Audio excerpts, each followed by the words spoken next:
each and everyone present in this sports science seminar. As usual, today we'll have a thorough version of discussion along with Mr. Ismail Beg, National Coach, Rowing, as well as Dronacharjee Awardee. In the panelists, we have our Regional Director in charge, Sri Vineet Kumar, who will be joining us, and along with him, we have Dr. Pralay Majumdar, High Performance Director and in charge Sports Science, New Delhi. We have with us Dr. Kalyan Chaudhary, who will be joining later on as he is busy with the meeting. To start the proceeding, may I request our Director, Regional Director in charge, Sri Vineet Kumar ji, to say a few words. Sir, please.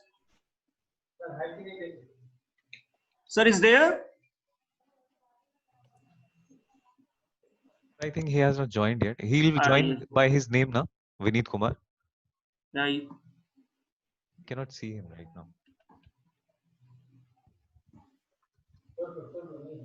Okay, sir is not there. So to move ahead, let me request Dr. Pralay Majumdar, High Performance Director and in charge Sports Science, New Delhi, to introduce the speaker, Sri Ismail Beg, National Coach Rowing, Dronacharjee Awardee. Sir, please. Well, it's my proud privilege to introduce Ismail ji. Ismail Beg, he is a national coach and he has taken over from 2 decades ago. In 2002, he was taken the team and he is a national umpire, FISA level 2 international course he has undergone through. He's also undergone to NIS certificate course, and the most prestigious award what the most of the coach aspire to have with them is the Dronacharjee Award, and the government of India has felicitated him on 2006 with Dronacharjee Award. So in 1990, in 11th Asian Games, China, he represented the country, and he has taken as a coach, and being a coach, the team has qualified in Athens Olympic 2004, Beijing in 2008, London in 12, and Rio Games in 2016. So Asian Games 2002, we have got only solitary bronze, and thereafter in 2006 Doha, Qatar, we have 2 silver and 1 bronze. In 2010 Guangzhou, China, we have 1 gold, 3 silver, 1 bronze. 2014 Incheon, South Korea, we got 3 bronze. And 2018 Palembang, Indonesia, we have 1 gold and 2 bronze.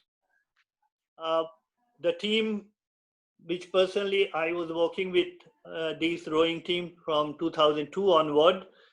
So the Senior Asian Championship and SAF Games, we have plenty of credentials, which need not to discuss here because it takes at least 15-20 minutes. So we are really a force to reckon with in Senior Asian Championship, our rowing team, of course, and the Junior Asian Championship. So this is the nutshell, is the achievement of my personal friend, who is Mr. Ismail Beg. I just wanted to hand over to Ismail ji. Thank you, Dr. Saab. Good morning to our dignitaries from the Sports Authority, Delhi and the Eastern region. And जो भी participants कर रहे coaches and players and officials, सबको मेरा प्रणाम। काफ़ी ज़्यादा बता दिया डॉक्टर साहब। हमारे डॉक्टर साहब भी थे, आई एक्सपेक्टेड। हमारे बड़े भाई भी है, दोस्त भी थे। हमारे पिछले 20 साल से भी ज़्यादा हम उनके साथ जुड़े हैं। सर मैं वॉइस इज क्लियर? बीच में अगर कुछ तो बता। नहीं, ठीक है, करे, it's fine. Yeah, it's okay. It's okay.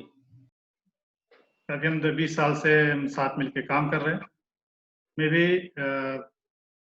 जो भी अचीवमेंट्स है is not a part of the mind individual, that is we are the team work, including हमारे जो डॉक्टर साहब भी थे, हमारे separate coaches, SAI and federation and colleagues जितने भी है, हमारा सबका टीम वर्क था, इसलिए हम इस लेवल तक पहुंचे।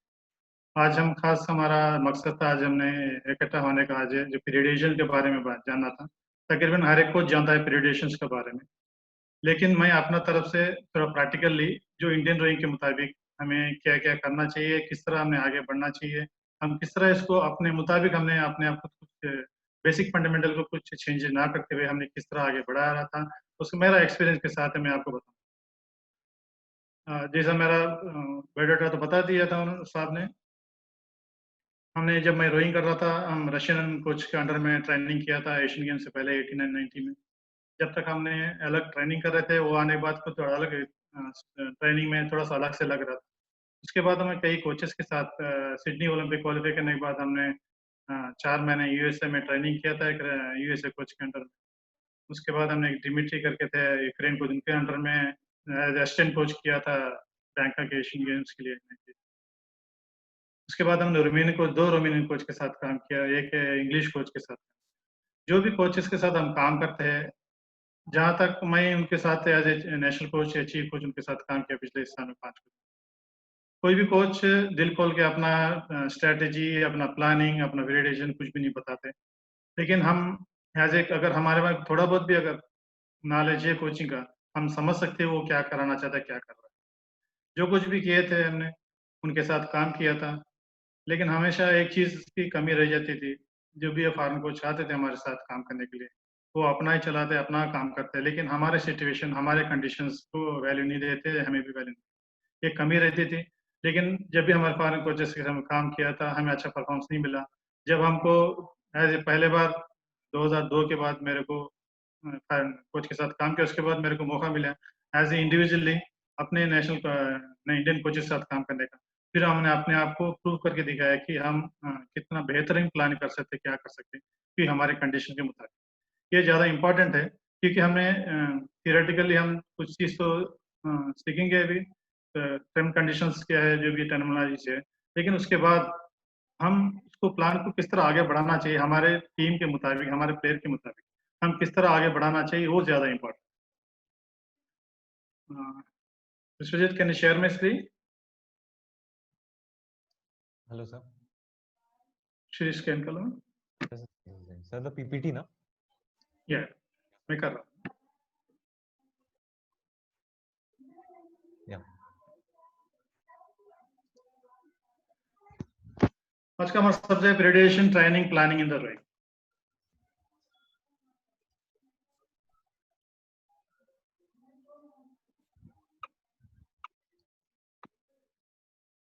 शुरू करने से पहले मैं इसके बारे में थोड़ा सा 1 मिनट के बारे में इसको जानेंगे कि टोडोरो बोम्पा, अगर जो भी कोचेस इनके बारे में पढ़ा है, रेडिएशन के बारे में इनको अच्छी तरह जानते हैं, क्योंकि रोइंग में खास करके इन्होंने काफ़ी किताबें लिखी है। नॉट ओनली रोइंग, इन्होंने रोमिनियन से ताल्लुक़ रखते हैं, उन्होंने रोइंग भी किया है, सॉकर भी खेला है, एथलेटिक भी किया है, और कई टीम्स के लिए भी उन्होंने काम किया है, एथलेटिक भी कोचिंग किया है, सॉकर के भी किया था, और कई किताबें लिखी है इन्होंने। उनका कहने मुताबिक से कई रोइंग में इनका पीरियडेशन के बारे में इनका काफ़ी हमारा जो फीस था इसमें इनका जिक्र करते हैं, क्योंकि उनका मुताबिक से हमने जो भी प्रोग्राम है हम आगे बढ़े। इन्होंने कहा कि पीक एनाटॉमिकल जो भी शारीरिक और फिजिकल कंडीशंस है can be achieved via the implementation of strategic and methodological approach to training known as a period, इनका कहना है। क्योंकि हम इनके कुछ जो भी इन्होंने किताबें लिखी थी, क्योंकि फीसा उनके फीसा का जो हमारा इंटरनेशनल बॉडी है उसमें काफ़ी इनका चर्चा है, काफ़ी मानते भी इनको। जो भी इन्होंने कुछ टर्म्स कंडीशंस रखी है, जो रूल्स रेगुलेशंस है, जो भी पीरियडेशंस के, उसको हमने काफ़ी मानते हैं।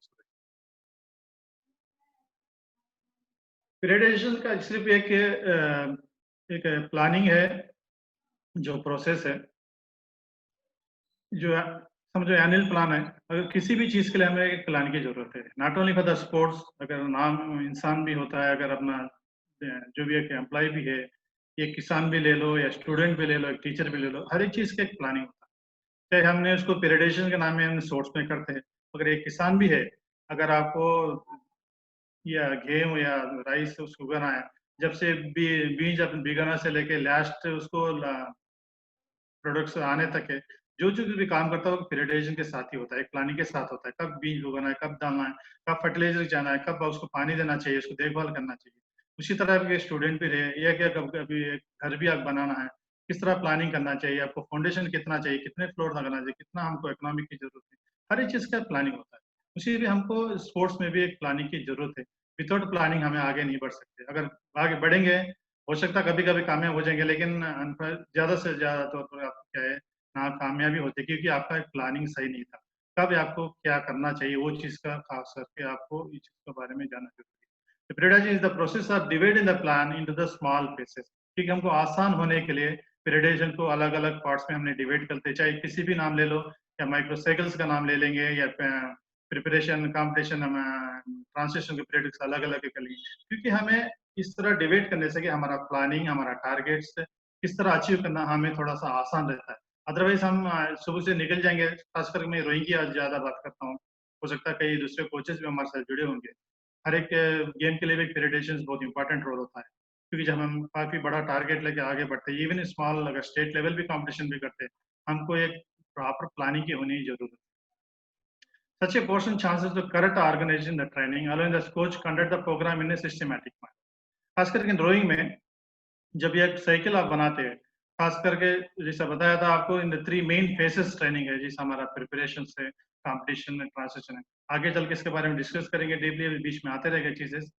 ये 3 चीज में हमने डिवाइड करके आगे हमको बढ़ना चाहिए। बोथ द प्रिपरेशन और the competition spaces are also divided, जैसा प्रिपरेशन और कंपटीशन स्पेसेस भी हमारे जो सब डिविजन है, ताकि हमको प्लानिंग करने में काफी आसान रहता है। इसके साथ साथ हमने इसमें कुछ साइकिल्स भी आते हैं, चाहे मैक्रो साइकिल ले लो या मेसो साइकिल ले लो, माइक्रो साइकिल ले लो, उसके बारे में मैं आगे इसके बारे में डिस्कस करें। इसका टर्मिनोलॉजी या डेफिनेशंस काफी चीज है, क्योंकि कई हो सकता है कुछ कोचेस इसके बारे में जानते नहीं, उनके लिए खास करके जो जानते हैं उनके सिर्फ उनके लिए रिवीजन ही समझो। This history prediction is the attempt to categorise divide historical time into the names in the plan. जैसे स्पोर्ट्स में preparation is the long term chronological planning the training programme. ये लंबा टाइम के लिए, यानी कि 1 दिन 2 दिन के लिए, ऐसा नहीं कि लंबा टाइम तक हमको आगे सोच के एक प्लानिंग करना, एक प्रोग्राम बनाना is based on the physical principles, exercise program design and the segments of the time. इनके कुछ टर्मिनोलॉजी डेफिनेशंस है। Prediction is the term coined by the Russians. ये खास करके ये रशियंस जो 60-70s के टाइम में जब यूएसएसआर था, काफी डोमिनेट करता था स्पोर्ट्स में, तकरीबन उनके तरफ से जहाँ पर जो स्टडीज है, उनके साइड उन्होंने काफी इसको इस्तेमाल करता था। जब ओलंपिक्स के लिए उन्होंने काम करते थे, ये पीरियडाइजेशन का प्रोग्राम बना के अपने टीम्स को खास करके डेवलप करते थे। मकसद था कि किस टाइम पे हमको टीम को पीक में लेके जाना है, किस टाइम हमको बेहतरीन परफॉर्मेंस देना है। जब भी अगर उस आइडिया होने से क्या है, उसी मुताबिक से काम कर सकते हैं। इसलिए उन्होंने रशियंस काफी टाइम उस टाइम में किया था। उसमें उन्होंने उनका यही प्लान था कि एथलीट्स को कब पीकिंग में ले आना, कब किस स्टेज में हमको मैक्सिमम बेनिफिट्स लेना है जो परफॉर्मेंस का, उस टाइम उनको प्लान करते थे। उसी का एक गोल के साथ है, क्योंकि एथलेटिक फ्रेमवर्क के साथ काम करते थे, उसके बारे में ये हमारा डिस्कशन चलता है। Much of the information about the periodization, empiric or academic, and the yet to support by the scientific research. एक से ये भी कहता है कि एक साइंटिफिक रिसर्च से ये कि प्रूफ नहीं किया, नहीं कर रहे कि ये पीरियडाइजेशन से कोई फायदा भी होता है या नहीं होता। लेकिन दुनिया में काफी कोचेस पीरियडाइजेशन के अमल करके, इसको अप्लाई करके काफी सक्सेस अपना स्पोर्ट्स में पाया जाता है। एक तरफ से ये भी कहता है कि साइंटिफिक कोई रिसर्च के कोई सपोर्ट तो नहीं करता है पीरियडाइजेशन को, क्या ये सही है गलत है, इसे सही मायने में कहा गया तो इससे हमें बहुत फायदा भी मिल रहा नहीं है। लेकिन तकरीबन उसके बावजूद भी तकरीबन कोचेस क्या है, हमको इस मेथड को अपना के इसके दौरान हमको काम करके काफी सक्सेस पाया जाता है, क्योंकि हम भी कई साल से इस चीज को हम कर रहे हैं, क्योंकि फेडरेशन अलग अलग प्लानिंग जो भी हमको आसान बनाता है ट्रेनिंग प्रोग्राम कराने में, बनाने में, कि अपना गोल की तरफ को, टारगेट तरफ को ले जाए. The concept of the predation rests in the physiological basis, but on the concept that difficult to prove scientifically. जैसा क्या था, since many factors outside the specific training program can affect the individual adopt the training. एक programme बनाना तो सही है, लेकिन अब ये नहीं कह सकते कि हमने प्रोग्राम तो बहुत अच्छा बना लिया, क्या वो सक्सेस है अनसक्सेस है.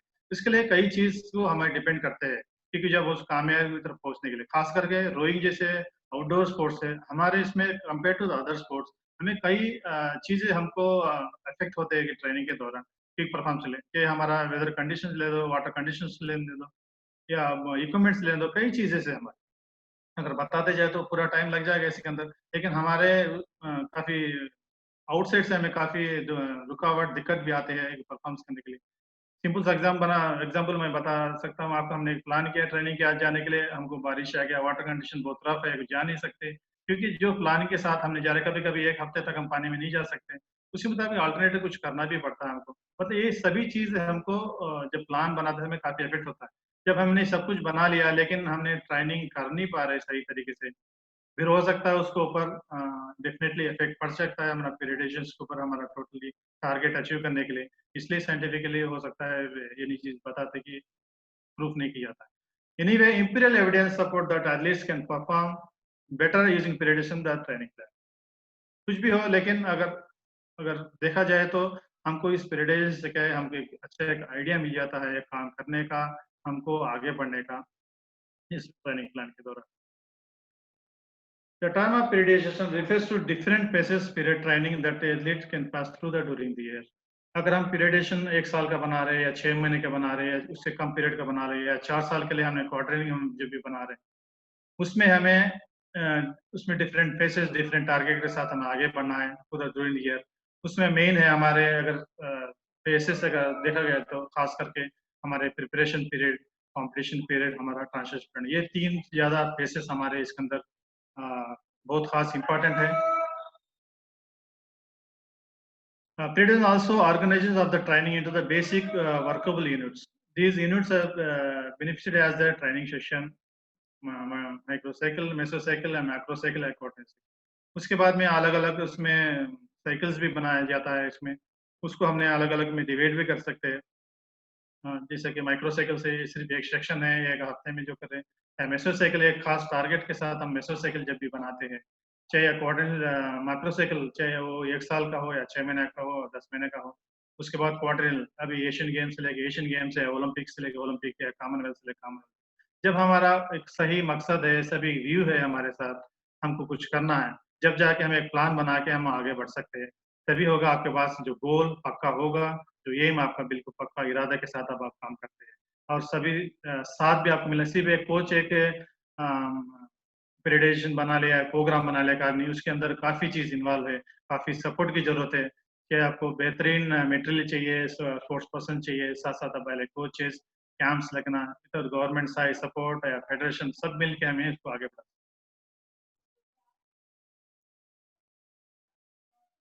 The training section. The training section is the smallest unit of the training plan and consists of the one of the workout designed to fulfill a specific purpose. जब उसी के अंदर सब हमने पीरियडेशन बना लिया, अलग अलग पेसेस बना लिया, उसके बाद हमने अलग अलग साइकिल्स भी बना लिया. अगर छोटा सा सेक्शन अगर ले लेंगे तो अभी माइक्रो साइकिल अगर ले लिए, इसके अंदर हमारे एक सेक्शन, एक ट्रेनिंग सेक्शन समझ लो. आज में एक वर्कआउट करना है, चाहे वो रनिंग हो सकता है, रोइंग हो सकता है, या एर्गोमीटर हो सकता है, या स्ट्रेंथ ट्रेनिंग हो सकता है, या योगा, कुछ भी ट्रेनिंग हो सकता है अपना स्पोर्ट्स के मुताबिक. उसका मेन वर्क, उसका जो टारगेट क्या है, एम क्या है, उसमें अगर आप छोटे छोटे डिवाइड करके आप प्रोग्राम बना देते हो. अब प्लान के अंदर पहले लास्ट में बताऊंगा मैं ये प्लान के किस तरह करना. ये थोड़ा टाइम लेंगे टर्मिनोलॉजी डिफरेंस के बारे में, क्योंकि कुछ कोचेस नए कोचेस हैं, उनके लिए इंपॉर्टेंट है. उसके बाद हमने मेन सब्जेक्ट में जाएंगे जो अपना एक्सपीरियंस के साथ है.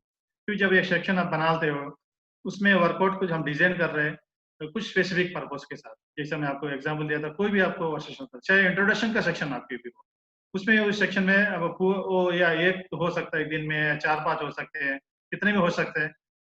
उसमें हमारा जो मेन मकसद है, उसका मतलब क्या था, मीनिंग क्या था, वो उसके अंदर कंप्लीटली डिस्क्राइब होना चाहिए, वो गोल होना चाहिए उसके अंदर, ताकि जो मकसद से जो बना रहा है जो उस सेक्शन का, वो कंप्लीटली अपना प्लेयर तक आपको उसको पहुंचाना जरूरी है। The microcycle is the recruitment of the number of different training sections. जब हमने माइक्रो सेक्शन बना रहे, डिफरेंट ट्रेनिंग सेक्शंस हो जाएंगे, तो उस माइक्रो साइकिल में भी स्पेसिफिक मीनिंग पर्पस जो मुझे बताया था आपको, अगर हम स्ट्रेंथ ट्रेनिंग कर रहे, स्ट्रेंथ इंक्रीज करने के लिए, मसल्स के लिए कर रहे हैं, अगर हमने रनिंग कर रहे हैं, एर्गोमेटर कर रहे हैं, एरोबिक के लिए कर रहे हैं, या हमने कुछ रिलैक्स एक्शन कर रहे हैं, योगा कर रहे हैं, तो अपना बॉडी फ्लेक्सिबिलिटी के लिए, स्ट्रेचिंग के लिए, रिकवरी के लिए जो कर रहे हैं, या कुछ क्लास ही ले रहे हैं या वीडियो क्लास भी ले रहे हैं, उसका हमारा मकसद, मेन मकसद उसके अंदर सही तरह से दिखना चाहिए, चाहे कि जो आप जिस तरह प्लान कर। There are different type of microcycle including the introduction, restoration, competitive, इसका strength हो जाएगा। The average microcycle will range 5 to 10 days with the average being the 1 week। जो माइक्रोसाइकिल तकरीबन हमारा 1 वीक का होता है। जब हमने गेम करते थे 89-90 में, जब रशियन कोच आया था, उस टाइम उन्होंने 10 दिन का प्रोग्राम बनाता था, क्योंकि एक साइकिल आपको 10 दिन का बना था। ये डिपेंड करता है कोच के ऊपर, जरूर नहीं कि आपको 5 दिन का बनाना है, 6 दिन का या 10 दिन का। तकरीबन अभी हिंदुस्तान में हम क्या है, 1 वीक का बनाते थे कि हमने 5-6 दिन काम किया, उसके बाद एक दिन हमें रेस्ट करते थे। वो आपके ऊपर डिपेंड करता है आपको किस दिन का बनाया। कोई हमने स्पेसिफिकली ये नहीं बताया कि आपको 6 दिन का बताओ, 10 दिन का या 10 दिन का नहीं। वो आपके ऊपर डिपेंड करता है, आपका प्लानिंग के ऊपर डिपेंड करता है, जो आपका एनवायरमेंटल के ऊपर डिपेंड करता है, आप किस दिन की। जनरली हमारा 1 वीक का हम साइकिल बनाते हैं, जैसा हमारा मंडे टू लेके सैटरडे तक करते हैं, उसके बाद संडे हम रेस्ट करते हैं, उसके बाद फिर मंडे से हमारा हर एक साइकिल हमारा शुरू होता है। क्योंकि जब भी आप कोचेस, तो आपके ऊपर डिपेंड करता है कि आप किस दिन से किस दिन करना है। हमें जैसे हमारा मंडे से लेकर सैटरडे करते हैं, कोई जरूरी नहीं कि संडे ही रेस्ट करें, आप मंडे भी कर सकते हैं रेस्ट, या ट्यूसडे भी कर सकते हैं, वेडनेसडे कर सकते हैं। लेकिन जब आप साइकिल सर्किल बना रहे हो, मतलब पर्पस के साथ है, 6 दिन का या 7 दिन का जो भी है, तो उसी मुताबिक से होना चाहिए। कोई भी गाइडलाइंस नहीं कि आपको संडे रेस्ट करो या वेडनेसडे करो, ऐसा कोई गाइडलाइंस नहीं है। जैसे हमें बताया था, हम 10 दिन का होते थे, जैसे जिस दिन 9 दिन खत्म हो गया, 10वां दिन हमारा रेस्ट होता था, उसी दिन से फिर 9 दिन होता था। उस टाइम में अलग करते थे। शुरू में कुछ अजीब दिखता था कि हम क्यों कर रहे हैं, हम जब रोइंग हम एज ए प्लेयर थे, हमें समझ में नहीं आता था। जब आप कोई चीज में अगर इन्वॉल्व हो जाएंगे, टर्मिनोलॉजी में जितने बना पीरियडाइजेशन में, आपको खुद ही समझ आता है कि आपका रिक्वायरमेंट के मुताबिक अपना जो कंडीशन है, अपना टीम का स्ट्रेंथ है, प्लस पॉइंट वीक पॉइंट्स होते हैं टीम के, उसके मुताबिक आपको आगे बढ़ सकते हैं। क्योंकि इसमें कोई ऐसा लिखा नहीं कि 6 दिन का है, 7 दिन का, 8 दिन का, वो आपको डिपेंड करता है कोचेस को। कि जनरली हमारा 1 वीक का माइक्रोसाइकिल, उस माइक्रोसाइकिल में इंट्रोडक्शन हो सकता है, आपको डेवलपमेंट ऑफ आपका कैपेसिटी जो भी है, मैक्सिमम वर्कलोड स्ट्रेंथ ट्रेनिंग हो सकता है, आपका रिकवरी हो सकता है, और सुपर कॉम्पिटिशंस के दौरान, मतलब अलग अलग फेसेस में जो आपका माइक्रोसाइकिल, तो प्रिपरेशन पीरियड का माइक्रोसाइकिल में अलग डिफरेंस आ जाएगा, कंपटीशन का अलग हो जाएगा, जिसमें आपको प्री कॉम्पिटिशंस में अलग हो जाएगा। क्योंकि वो माइक्रोसाइकिल आपका फर्स्ट वीक से लेके अगर लास्ट वीक तक आपका टोटल पीरियड में एक जैसे तो नहीं होगा, लेकिन अलग अलग माइक्रोसाइकिल में आपका टारगेट्स अलग होंगे। ये कोच होने के नाते आपका दिमाग में होना चाहिए कि पहले आपको ड्रा करके रख लेना चाहिए आपको ट्रेनिंग प्लान में, ताकि मैं कौन सा हफ्ते में मेरे को क्या करना चाहिए। फाइनली आपको मैं एक चार्ट बताता हूँ, उसमें हम किस तरह करते हैं मैं एक्सप्लेन करूंगा। उससे पहले आपको ये जानना जरूरी है, हर एक माइक्रोसाइकिल में आपका जो व्यूज क्या है, आपके टारगेट्स, आपका ये ज्यादा इंपॉर्टेंट है, उसके अंदर होना चाहिए पहले 20 हफ्ते का माइक्रोसाइकिल में मेरे को ये चीज करना चाहिए, एज पर आपका टीम रिक्वायरमेंट्स के मुताबिक, आपका टीम का जो स्ट्रेंथ प्लस माइनस पॉइंट्स है जो भी है, उसको कितना बेहतरीन करना है, क्या क्या जरूरत पड़ती है उसको करने के लिए, वो काफी इंपॉर्टेंट करता है आपका माइंड। उसके बाद मेसोसाइकिल आपको 1 महीने का हो सकता है, 2 महीने का हो सकता है, 6 हफ्ते का, 8 हफ्ते का हो सकता है। वो भी आपको डिपेंड करता है। आपको एक्चुअली पहले जब आप टोटल प्लान करते हो, जनरली हम बताते हैं कि अगर आप इस लेसन में आपको मैं 1 साल का एक एग्जाम्पल दे रहा हूँ, आपको हो सकता है आपका टीम के मुताबिक, चलो आपको नेशनल टीम में हम 1 साल का बनाते हैं और 10 महीने का, 11 महीने का बनाते हैं, जो भी पीरियड है माइक्रोसाइकिल बनाते हैं। हो सकता है जो कोचेस है, आप स्टेट लेवल कॉम्पिटिशन कर रहे हो, या कॉलेज के लिए कर रहे हो, इंटर क्लब के लिए कर रहे हो, या नेशनल के लिए कर रहे हो, उसी मुताबिक आपका पीरियडाइजेशन भी उसी मुताबिक होना चाहिए। जब आप पीरियडाइजेशन में ये सभी चीजें आना चाहिए जो हमने अभी डिस्कस किया, उसी में आपका जो साइकिल पीरियड क्या है, आपका छोटे होते जाएंगे, आपके पास लंबा पीरियड मिल रहा है, आपको 1 साल का पूरा टाइम मिल रहा है, आपको महीने में डिवाइड करके उसको वीक्स में आप डिवाइड कर सकते हैं। लेकिन आपके पास 3 महीने का ही टाइम है कि कंपटीशन की तैयारी करनी। वो 3 महीने को भी इस तीनों पीरियड में आपको किसको कितना प्रायोरिटी देना पड़ेगा। प्रिपरेशन में आपको कितना प्रायोरिटी देना है, प्री कंपटीशन में कितना देना है और कंपटीशन को कितना टाइम देना चाहिए। क्योंकि कंपटीशन के लिए हमें 4 हफ्ते 6 हफ्ते का स्पीड वर्क भी करते हैं। उससे पहले हमने बेसिक जो फंडामेंटल जो भी है उसको डेवलप करने की कोशिश करते हैं। लेकिन जब आपके पास वक्त कम है, लेकिन जब आप तीनों पीरियड को भी अगर सही तरीके से इसमें इन्वॉल्व करेंगे, फिर आपका हो सकता है आपका बच्चे का जो आपका टीम का इंडिविजुअल का परफॉर्मेंस बेहतर हो सकता है। लेकिन ये ज्यादा इंपॉर्टेंट है आपके पास कितना वक्त है। जब मैसेज साइकिल जैसा जनरली हम बता रहे हैं, चाहे 1 महीने का हो सकता है, 2 महीने का, जैसे हमारा 6 to 8 वीक्स का बनाते हैं, क्या कि हमने छोटे छोटे टारगेट रख के जो साइकिल्स बनाते हैं, पर्टिकुलरली उस साइकिल के अंदर हमें क्या टारगेट लेके जा रहे हैं। हमें इस साइकिल में टेक्निक पर ज्यादा ध्यान देना चाहिए। इस साइकिल के अंदर हमने ज्यादा एंड्योरेंस पे देंगे, हो सकता है अगले साइकिल में हमने स्ट्रेंथ के ऊपर ज्यादा देंगे, या सभी मिस करके थोड़ा थोड़ा करके हमने सभी को डेवलप करना चाहिए। इस तरह एक प्लानिंग के साथ जाना जरूरी है। जब आपको जब प्लान आपका सही हो रहेगा, फिर आपको ट्रेनिंग प्रोग्राम बनाने में भी काफी मदद मिल सकता है। फिर उसी मुताबिक से आपको एनालाइज कर सकते हैं, एवेल्यूएशन कर सकते हैं, ताकि उस साइकिल में आपको आपके टारगेट्स आपका एम के साथ आप किस तरह। उसके बाद आ गया मैक्रो साइकिल। जैसा मैक्रो साइकिल है, जैसे बताया था आपका, ये भी टाइम पीरियड है। It is major structure to season to include the 3 phases, जैसे बताया था। Traditional is continue with the annual planning, क्योंकि सुलभ मतलब आसान तरीका होने से के लिए ये मैक्रो साइकिल से बनते हैं। तो actually the quite normal to have 2 or 3 macro cycle in the year and the phase. जब मैक्रो साइकिल भी आप बना रहे हो सकता है 2 या 3 भी हो सकता है। वो डिपेंड करता है आपका जो कैलेंडर ईयर आपका जो कैलेंडर है, जो कंपटीशन कैलेंडर। अगर आपके पास समझो एक ही कंपटीशन के लिए साल में एक ही बार है, तो आपको एक ही बार पिक करना है। क्योंकि रोइंग ऐसा स्पोर्ट्स है, आपको उसको बार बार पिक नहीं कर सकते। ये चीज आपको ध्यान रखना चाहिए। खासकर मैं रोइंग के बारे में बात कर रहा हूँ। हो सकता है कई स्पोर्ट्स है क्या महीने में एक कंपटीशन आता रहता है और उनका अलग उसी मुताबिक होगा। लेकिन आज हम खास करके डिस्कस करें सिर्फ रोइंग के बारे में। तो रोइंग हमारा ये 2 या 3 या एक ही बार हमें मैक्सिमम पिक करते हैं टीम को, ताकि काफी टफ स्पोर्ट्स है और एंड्योरेंस स्पोर्ट्स है।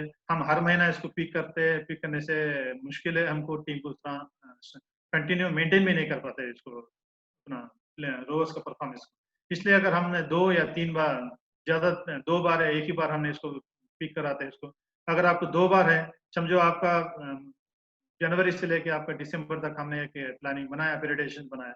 हो सकता है जुलाई में आपका जुलाई अगस्त में एक वर्ल्ड चैंपियनशिप आ रहा है या वर्ल्ड कप आ रहा है, उसके लिए एक पीक करना है, सेमी पीक करना है। वो आपका टोटल टीम के ऊपर डिपेंड करता है, जो आपको फेडरेशन के साथ, आपको पूरे कोचेस टीम के साथ, या सिर्फ मैं ये को सेमी पीक में लेके जाके पार्टिसिपेट करके आना है, या मैं 100% पीक करके मेरे को वर्ल्ड चैंपियनशिप में बेहतर पोजीशन हासिल करके आना है, या एक्सपीरियंस के लिए जा रहा है जो भी है। उसके बाद हमारा जो मेन पीक आता है, चाहे वो एशियन गेम्स हो, एशियन चैंपियनशिप हो, और कोई भी एशियन लेवल का सर्किट हो, जो हमारा जो मेन अक्टूबर नवंबर दिसंबर में आता है, उसके लिए दोबारा हमने पीक करते हैं। अगर आपको समझो मार्च में भी एक कंपटीशन कोई कंपटीशन जा रहा है, अगर हमने 3 या 4 बार उसको पीक करे, अनपीक करे, पीक अनपीक 2-3 तक ठीक रहता है। अगर ज्यादा है तो आपको सोचना पड़ेगा। अगर एक ही टीम को बार बार आपको पीक में लेके जा रहे हो, डाउन कर रहे हो, फिर अपना मेन मकसद होता है जो एशियन हो सकता है, हमारा एशियन गेम्स है, एशियन चैंपियनशिप है, उस टाइम में हमारा प्लेयर्स का क्या हालत होगा, किस तरह रहेंगे, ये आपको हर कोचेस को सोचना चाहिए। क्योंकि एज ए नेशनल कोच हमने इसका ध्यान रखते हैं।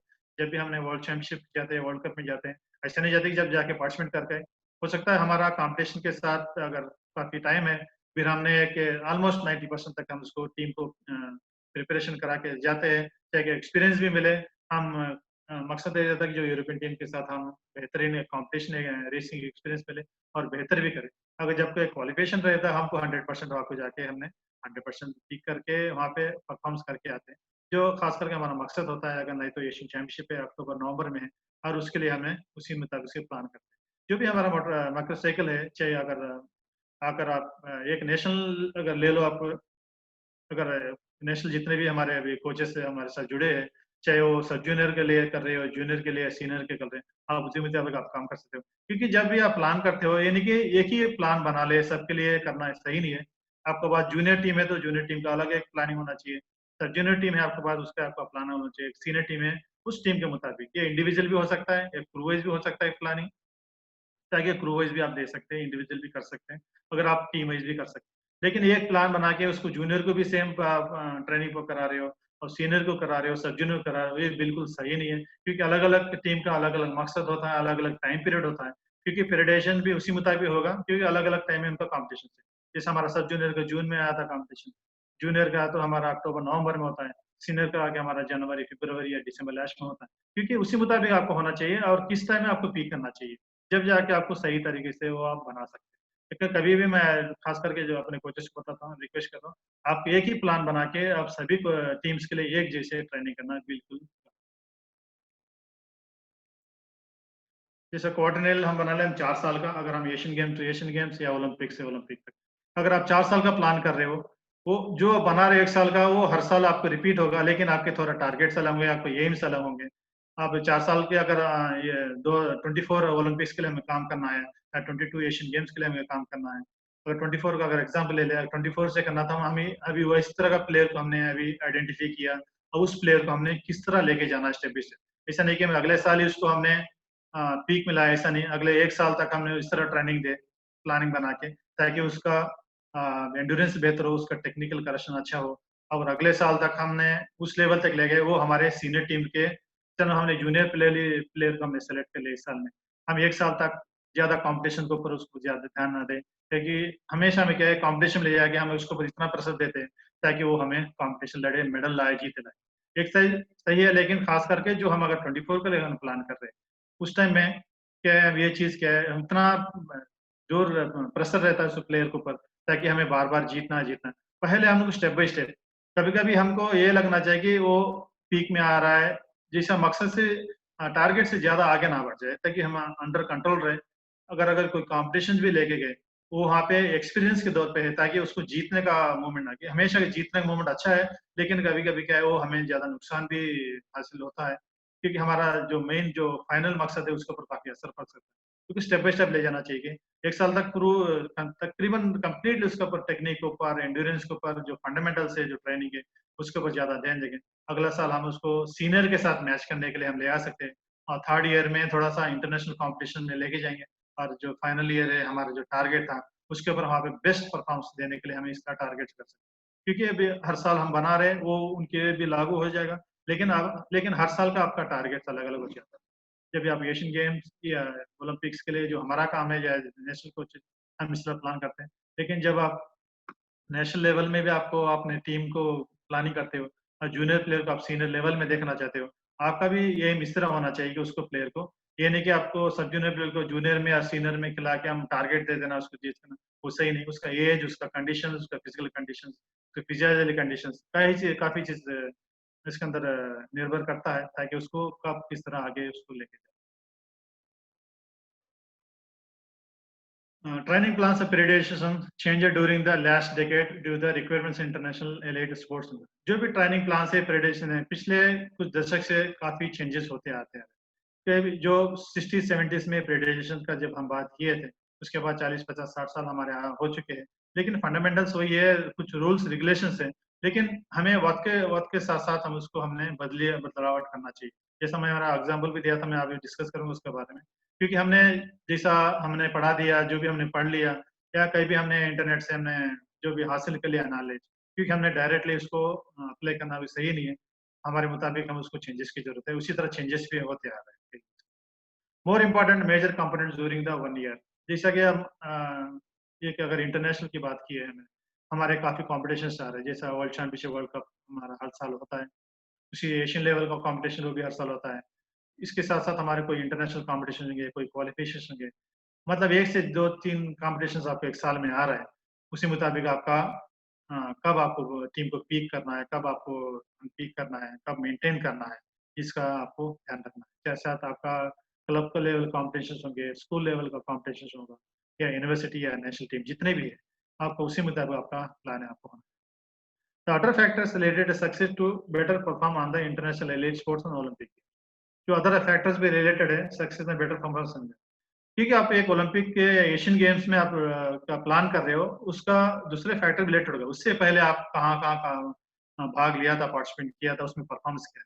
लेकिन आप एक एशियन गेम्स में जा रहे हैं, जहाँ तक हमारा इंडिया की बात की हमें, चाहे तो अगले साल ओलंपिक्स की हम बात करें, अगर ओलंपिक के लिए हमने एक टीम को क्वालिफाई कराना है, क्वालिफाई करके हमने पार्टिसिपेट कर रहे हैं, या एशियन गेम्स में भी हम जा रहे हैं, अगर अपना लेवल देखें, या आपका जो प्लेयर से एक नेशनल लेवल में मेडल जीतना है, अगर सीधा उसे जा रहा है, तो उससे पहले वो जहाँ-जहाँ पार्टिसिपेट किया, उसका परफॉर्मेंस क्या है, वो भी उसके ऊपर निर्भर करता है।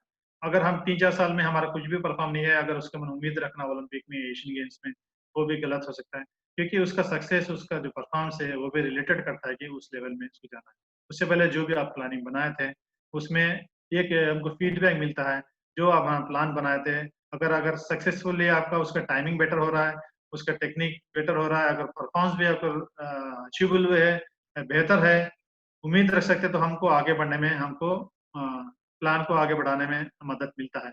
लेकिन आपको जैसा आप समझे उतना रिजल्ट नहीं मिल रहा है, चाहे उसका टेक्निक में है वो, उसका टाइमिंग चेंजेस नहीं आ रहा है, इंप्रूवमेंट नहीं हो रहा है, कोई भी जहाँ पे पार्टिसिपेट कर रहा है सही आपको रिजल्ट नहीं मिल रहा है, उस टाइम आपने आपको सोचना पड़ेगा कि आप क्या आपका प्लान गलत है, चाहे आपका अडाप्टेशन गलत है प्लेयर के साथ है, या भी कई मैटर्स करता है वो इंडिविजुअल का जो आपका जो सेलेक्ट किए थे टीम, वो काफी आपको फर्क पड़ता है, उसके बारे में आपको सोचना। इसमें कई मेडल्स है, 4 मेडल्स यहाँ पे दर्शाया गया है कि पीरियड के मेडल्स है। Actually exist more than one model in the period. It depend on the type of sports, जैसे बताया था अलग अलग स्पोर्ट्स का अलग अलग टाइप्स हो सकते हैं, क्योंकि एक ही टाइप का प्रेडेशन सभी स्पोर्ट्स के लिए मे नॉट बी सूटेबल, क्योंकि जैसा हमें पता था हम अलग अलग टाइम में पीक करते हैं, कुछ स्पोर्ट्स के हर महीने भी कॉम्पिटिशन रहता है।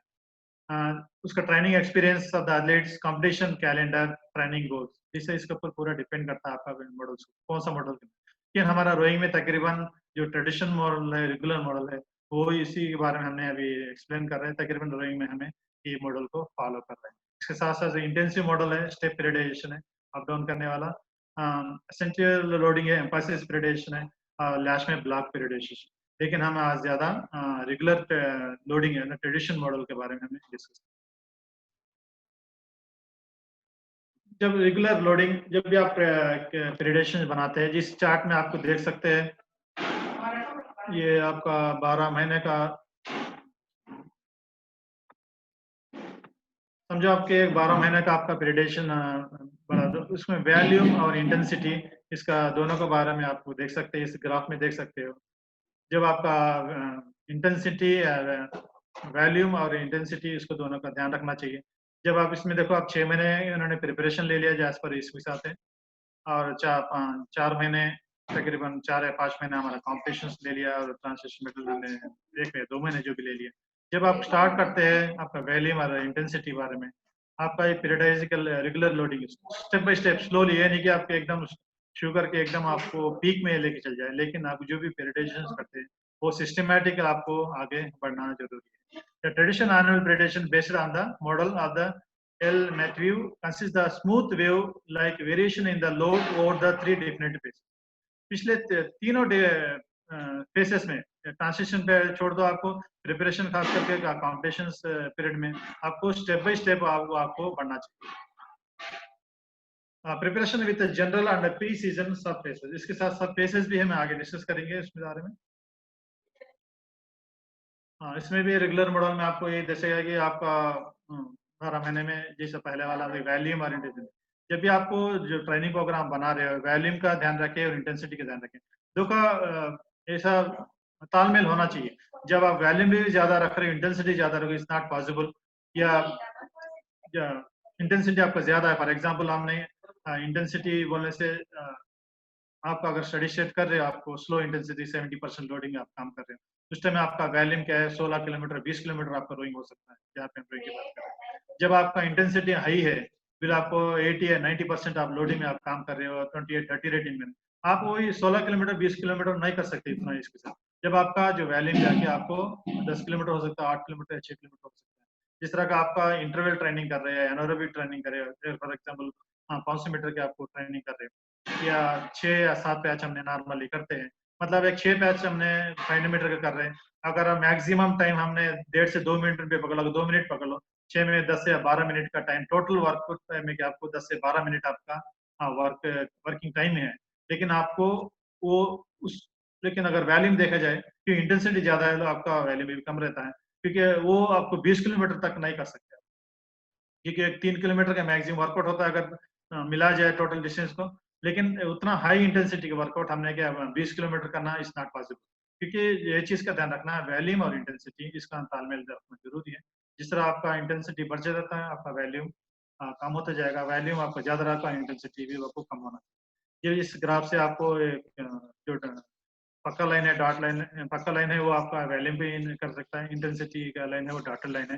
लेकिन इंटेंसिटी आपको जो खास करके उस टाइम में आपको पीक में लेके जाना चाहिए जिस टाइम में आपका कॉम्पिटिशन का टाइम, बीच में वेरिएशन आता है जैसा मैंने किया था, यानी कि एक ही बार ले जाना, बीच में एक बार पीक करे, थोड़ा डाउन करे, उसके बाद दोबारा पीक कर सकते हैं। उसके बाद वेव प्रिंसिपल है, आगे स्लाइड में उसका हमें डिस्कस करें। These are traditional predations. In actual approach, prefer dividing the annual training plan in 4 major phases to explain better what happens during the training. जो ट्रेडिशनल प्रेडेशंस में हम इसको 4 मेजर फेसेस में इंपॉर्टेंट है, उसके बारे में भी बात कर रहे हैं। एक है अकोमुलेशन है, डेवलपमेंट ऑफ रीबिल्डिंग। जैसे हमने हो सकता है हमने मेजर कॉम्पिटिशन्स के बाद या काफी ब्रेक के बाद हमने टीम को असेंबल करते हैं एक प्लान बनाने के बाद, उस टाइम में जो भी हमने ट्रेनिंग करते हैं उस टाइम अकोमोडेशन से डेवलपमेंट रीबिल्डिंग के उसके ऊपर ज्यादा हमारा ज्यादा ध्यान होना चाहिए, क्योंकि धीरे धीरे हम उसको डेवलप करके लेके जाए। उसके बाद है इंटेंसिफिकेशन एमिंग टू ले फाउंडेशन मैक्सिमम मैक्सिमम लोड। उसके बाद सेकंड फेज है, उसके बाद धीरे धीरे हमारा जैसा बॉडी अडाप्ट कर रहा है लोड लेने के लिए, फिर हमने धीरे धीरे इसको लोडिंग देते हुए आगे को बढ़ना अपना कॉम्पिटिशन के सेट में। उसके बाद फाइनली कॉम्पिटिशन के दौरान जो हमने जो सीखा था, अडाप्ट किया था और गेन किया जो ट्रेनिंग के मुताबिक, उसको हमने सही टाइम पे किया है, कॉम्पिटिशन के दौरान उसको अपना बेस्ट परफॉर्मेंस है यहाँ पे देना चाहिए। उसके बाद फाइनली ट्रांसलेशन है, ताकि जितना भी मेहनत हमने किया था as per after the competition, फिर हमारा जो रिकवरी पीरियड हो जाता है, ट्रांसलेशन पीरियड, चाहे वो 2 हफ्ते का हो, 4 हफ्ते का हो या 2 महीने का हो, डिपेंड करता है आपका जो जो जिसके लिए आपको प्लान किया था उसके ऊपर डिपेंड करता है। उसके बाद जो भी आप मेहनत किया था उसको रिकवरी के दौरान रिकवरी करके जितना भी फटिक था, मेंटल स्ट्रेस से फिजिकल उसको रिमूव करके अगला कॉम्पिटिशन के लिए फिर आपको फ्रेशली तैयार करना। फॉर एग्जाम्पल आपने एक छोटा कॉम्पिटिशन 3 महीने का पीरियडेशन बना लिया, एक कॉम्पिटिशन के लिए 3 महीने खत्म हो गया, फिर उसके बाद फिर 3-4 महीने में फिर कॉम्पिटिशन आ गया, फिर आपको उसके बाद आपका ट्रांजिशन पीरियड बिल्कुल छोटा हो सकता है, ये कुछ दिन का हो गया, हफ्ते का, 10 दिन का, उसके बाद आपको दोबारा रेडी होना चाहिए। कुछ दिन का भी हो सकता है अगर इमीडिएटली आपको कॉम्पिटिशन आ रहा है, या लंबा 1 साल का आपको पीरियडेशन बना दिया, हो सकता है आपको 4 हफ्ते हो सकता है, 3 हफ्ते हो सकता है।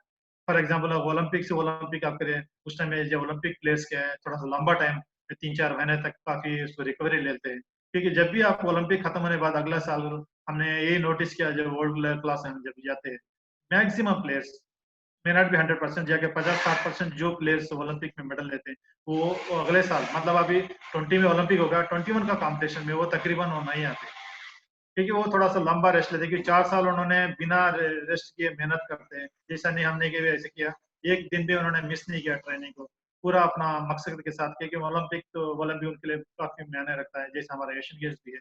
क्योंकि हमारा हिंदुस्तान में देखो ये कंपटीशन होते हैं 3-4 महीने तक ब्रेक कर लिया फिर जाके हमने डेवलप करते हैं, वो सही नहीं है, क्योंकि जो बड़ा कंपटीशन के लिए एम करके आप पीरियडेशन के लिए काम करते हैं, उस टाइम आपका ट्रांसलेशन पीरियड हो सकता है थोड़ा लंबा हो सकता है।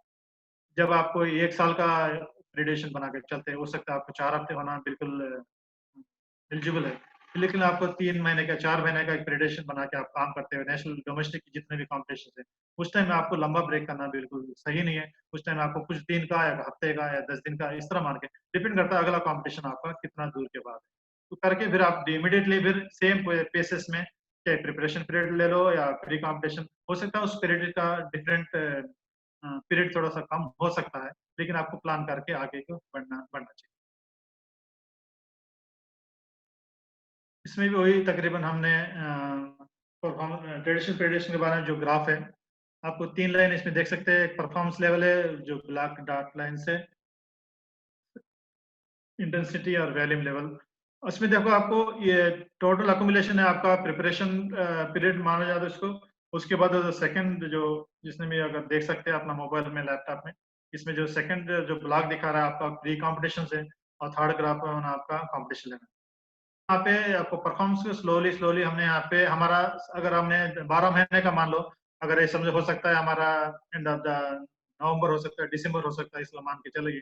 अगर हमारा जो मेन टारगेट है, जब वन टाइम पीक के लिए हम अगर दिखा दे रहा है, ये ग्राफ दिखा दे रहा है इसमें, ये एक टाइम के लिए पीक के लिए हमारा मेन कॉम्पिटिशन यहाँ पे हमने लास्ट में पहुंचा है, लेकिन इसके दौरान हमने यहाँ पे जो डाटा लाइन है इंटेंसिटी लेवल धीरे धीरे हमने यहाँ पे लेके गया, लेकिन कंपटीशन के टाइम में आपको जिस पीरियड कंपटीशन पीरियड में, चाहे आपका 4 वीक या 6 वीक 8 वीक्स आपने प्लान किया, कंपटीशन एक हफ्ते में अप डाउन करके यहाँ पे दर्शाया गया था।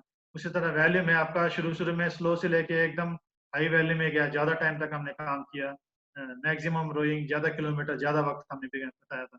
जिस हमारा इंटेंसिटी आपका बढ़ते जा रहा है, हमारा वैल्यूम ऑफ द वैल्यूम है उसका जो वर्कआउट का, वो नीचे नीचे आते जा रहा है। जो लास्ट का कॉलम है आपका, तीनों के तीनों लाइन्स, चाहे आपका परफॉर्मेंस भी नीचे आ जाएगा क्योंकि आपको ट्रेनिंग नहीं कर रहे हैं, चाहे आपका वैल्यूम बिल्कुल नीचे आएगा, चाहे आपका इंटेंसिटी भी काफी नीचे आ जाएगा। जो ट्रांस कुछ क्रिटिक्स है, one of the major critics is that the basic the wave like a predation plan and similar, चाहे एरोबिक ले लो, एनोरोबिक ले लो, स्लो या फास्ट स्विचेस स्कीम से simplify the training process because they treat overall training plan as merely as matter intensity and the value। जैसे पता था intensity volume जो भी आपको प्लान कर रहे, चाहे एरोबिक ले लो या एनोरोबिक ले लो या जो भी स्ट्रेंथ ट्रेनिंग जो भी ले रहे हैं, overall training without explanation how to construct the coordinate period of the optimizer, चाहे lactate, Vietamax, technique, economy, strength and politics। तब इसको भी ज्यादा हमको किस तरह डेवलप करना है, ये भी इसके अंदर काफी इंपॉर्टेंट है जब आप प्लानिंग कर सकते हैं, क्योंकि आप सिर्फ एक परफॉर्मेंस के ऊपर डिपेंड कर रहे हैं। उसमें हमने लैक्टेट थ्रेशोल्ड को हमने किस तरह मेंटेन रखना चाहिए और वीओटी मैथ्स को किस तरह हमने डेवलप करना चाहिए, टेक्निक की किस तरह स्ट्रेंथ करना है, उसमें ये चीज को भी हमने काफी इन्वॉल्व करना चाहिए।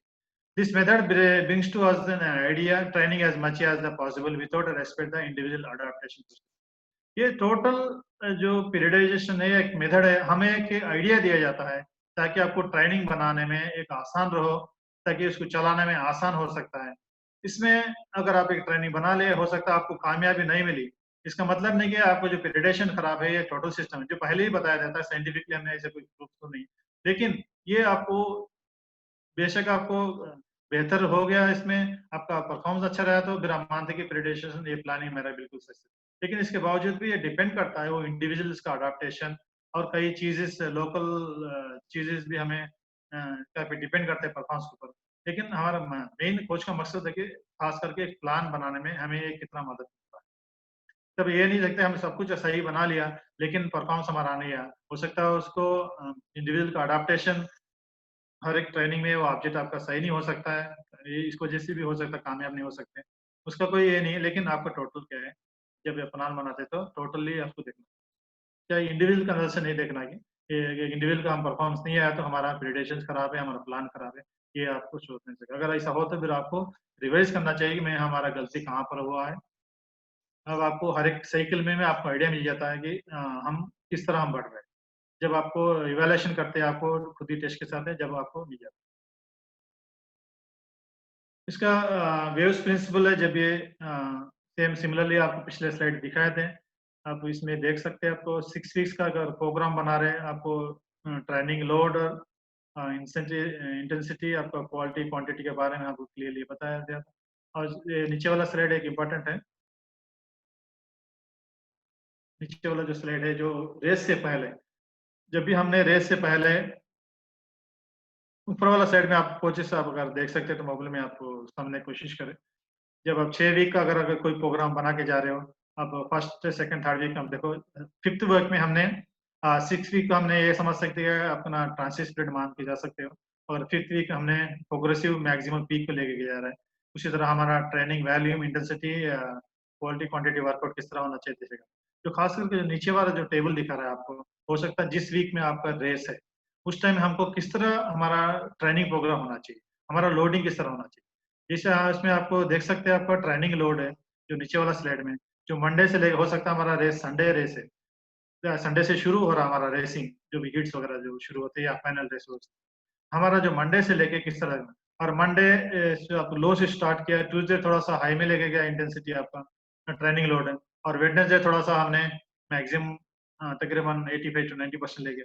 उसके बाद हमने 2 दिन थोड़ा सा नीचे ले आया, तो रेस से 1-2 दिन पहले आपको रिलैक्स ट्रेनिंग लोड होना चाहिए, ताकि उस दिन आपको जिस दिन आपका रेस है उस दिन आपको बेहतर करना। हम कई बार देखते हैं कोचेस को, मैं इवन इंटरनेशनल में भी देखता हूँ, खासकर के रशियन वगैरह, अगला दिन रेस होता है, उससे पहले दिन भी बेधक पैच वर्क चलते रहता है, 2 किलोमीटर के पैच रेसेस करते हैं, टाइम ट्रायल लिया जाता है। हो सकता है उनका प्लानिंग अलग-अलग हो सकता है, लेकिन तकरीबन हमने जैसा हमको फीसा ने सिखाया, जिस तरह हमने कई एक्सपर्ट के साथ बोलते हैं, उन्होंने ये जैसा वेस्ट प्रिंसिपल ट्रेनिंग में सिखाया था, हो सकता है उनका प्लानिंग हो सकता है उनके बारे में नॉलेज नहीं हो सकता उनके लिए वो सही हो। लेकिन जब तकरीबन हमने रेस से पहले 2 दिन से पहले तक हमको टीम को थोड़ा-सा रिलैक्स में लेके आना, मूड में ले आना चाहिए। उसके बाद फिर उसको पीक में लेके जाना चाहिए। जो हमारा जो ट्रेनिंग कराने का तरीका, जो हमारा प्लानिंग उस तरह होना चाहिए। ये नहीं कि आपको रेस से पहले भी आपको वो इंटेंसिटी हाई इंटेंसिटी के साथ आपको काम करा रहे हो और फिर हम रेस में उतना एक्सपेक्टेशन नहीं कर सकते। इवन रेसेस भी हमारे हो रहे, चाहे अपना एशियन गेम्स भी हमने हमारे से कई गलतियाँ भी हुई थी हमारे कुछ टीम के साथ है। हमारे बार-बार रेस रिपीट हो रहे थे। क्योंकि हमें मालूम था कि कुछ रेसेस हमको अवॉइड भी कर सकते थे, हमने लाइट कर सकते थे। हमने नहीं कर पाया क्योंकि हमारे साथ फॉरेन कोचेस था, वो बिल्कुल मानने के लिए तैयार नहीं था। हमने कुछ 2 मेडल भी हमने खोया था एशियन गेम्स में। ये एक लाइव एग्जांपल है हमारे लिए भी, क्योंकि कई जगह पे हमको क्या है, टीम को रिलैक्सेशन मॉडल में लेके आना चाहिए। जहाँ ज़रूरत है हमको वहाँ पे पीक में लेके जाना, जहाँ ज़रूरत है हमको मैक्सिमम लोड देना चाहिए, जहाँ ज़रूरत नहीं हमको वहाँ पे रिलैक्स रोइंग भी करना चाहिए। क्योंकि हमारा प्लान भी होना चाहिए, क्योंकि कुछ प्लान तो सही है लेकिन कभी-कभी हमारा सिचुएशन के साथ हमारा प्लानिंग भी चेंज होना चाहिए। ये तो ट्रेनिंग प्लान है, वो रेसिंग प्लान में आता है, क्योंकि चाहे ट्रेनिंग हो या रेसिंग प्लान हो। अकॉर्डिंग टू वक़्त के मुताबिक हमारा चेंजेस के बहुत इम्पोर्टेंट रखना चाहिए। जैसा अभी नीचे वाला स्लाइड में दिखाया था, जब रेस से पहले आपको 2 दिन पहले आपको थोड़ा-सा नीचे ले आओ, रिलैक्स मोड में लाओ, उसके बाद धीरे-धीरे ले जाओ, जहाँ पीक करना है वहाँ पे पीक कर सकते हैं। ये नहीं कि आपको पूरा-पूरा हफ्ता आपको रेस से पहले 2 दिन 3 दिन तक है, क्योंकि हमारा रशियन टाइम कोचेस भी 2 दिन पहले बिल्कुल लाइट रोइंग कराता था, फिर सोचो आप रिलैक्स करो या स्टडी शीट करो, इस तरह का। हम कोई भी ऐसा नहीं करते थे, लेकिन एक आधा हमने एक पैच मार लिया, एक स्टार्ट प्रैक्टिस कर ले, थोड़ा-सा मीडियम वर्कआउट में 1-2 किलोमीटर का लिया, एक आधा 500 मीटर पैच। इतना नहीं, ऐसा नहीं कि हमने 500 मीटर के 10 पैच मार ले रेस से पहले या 2 किलोमीटर के 4 पैच कर लें, ऐसा तो नहीं हो सकता। लेकिन ये ज़्यादा ज़रूरी है हमें रेस से। ये टोटल एक प्लान है, मैं अपना इंडियन तरीके से समझाऊँगा। जैसा अभी हम प्रिपरेशन जो पीरियड्स के बारे में अभी जो खास जो इसके डिविजन्स है, मैं उसमें अभी आना चाहता हूँ। जो भी टर्मिनोलॉजी है, डिफरेंशिएशन है, दे दिया। अभी थोड़ा-सा डीपली उसके बारे में, जो खास करके जो हमारा 3 फेजेस है, जैसा प्रिपरेशन हो गया, हमारा कॉम्पिटिशन और ट्रांसफर। अभी हमने प्रिपरेशन पीरियड में, ये प्रिपरेशन पीरियड को हमने 2 भाग में हमने डिवाइड करते हैं। आगे वाला स्लाइड में मैं दिखाऊँगा। वो एक हो गया जनरल प्रिपरेशन, दूसरा होगा specific preparation. The first and longest period training, क्योंकि आपका 12 महीने का अगर प्लान कर रहे हो, उसका आपको 6 महीने, 7 महीने या 5 महीने तक का सबसे बड़ा एक पार्ट माना जाता है इसको प्रिपरेशन पीरियड, क्योंकि ये हमारा फाउंडेशन माना जाता है, बेस माना जाता है किसी स्पोर्ट्स। क्योंकि अगर प्रिपरेशन पीरियड में आपको जो तैयारी है, वो आपका वो उस तैयारी के ऊपर डिपेंड करता है आप कॉम्पिटिशन में किस लेवल तक पहुँचने वाले हो, आपका क्या रिजल्ट हो सकता है। क्योंकि प्रिपरेशन पीरियड में ये समझ में आ जाता है कि हमारा टीम का स्ट्रेंथ क्या है, हमारी कामयाबी, हमारी काबिलियत क्या है। क्योंकि इस पीरियड में जिस तरह आप ट्रेनिंग कर रहे हो, उसमें ज़्यादा वॉल्यूम रहेगा, ज़्यादा फोकस करेंगे टेक्निक के ऊपर, स्ट्रेंथ के ऊपर ध्यान रखेंगे, कई चीज़ इस पे ध्यान रखेंगे आपको, क्योंकि ये सबसे बड़ा पीरियड हो सकता है। उसमें जनरल प्रिपरेशन कुछ महीने के हो सकता है, स्पेसिफिक प्रिपरेशन। ऐसा कोई रूल नहीं कि कितने महीने का रखना क्या नहीं है, लेकिन जनरली अगर हम 6 महीने का जनरली मेरी तरफ से मैं बताता हूँ, अगर मैं 6 महीने का अगर प्रिपरेशन पीरियड में ले रहा हूँ, उसमें मैं 4 महीने स्पेसिफिक में दिया जाता हूँ, और 2 महीने में जनरल प्रिपरेशन में ज़्यादा को अलॉट करता हूँ। जैसे जनरल प्रिपरेशन में हमने ज़्यादा अडॉप्टेशन के ऊपर ज़्यादा ध्यान रखें, क्योंकि हमने एक ऐसे दौरे से हम जॉइन करते हैं कैंप्स में, अगर हम एशियन गेम्स के कर रहे हैं या ओलंपिक की तैयारी कर रहे हैं, और हो सकता है उससे पहले एक मेजर कॉम्पिटिशन खेल लिया आपने, उसके बाद लंबा या ब्रेक के बाद या छुट्टी काट के बाद या बिना ट्रेनिंग के बाद आप जॉइन करेंगे, उस टाइम में हमने लोडिंग करना भी उतना सही नहीं रहता है। उसको पहले अडॉप्टेशन के हमने जो कम से कम 4 से लेके 6 हफ्ते या 8 हफ्ते, जैसे हमें 2 महीने का टाइम दिया था, उस 2 महीने का टाइम हमने उसके ऊपर ज़्यादा ध्यान रखा।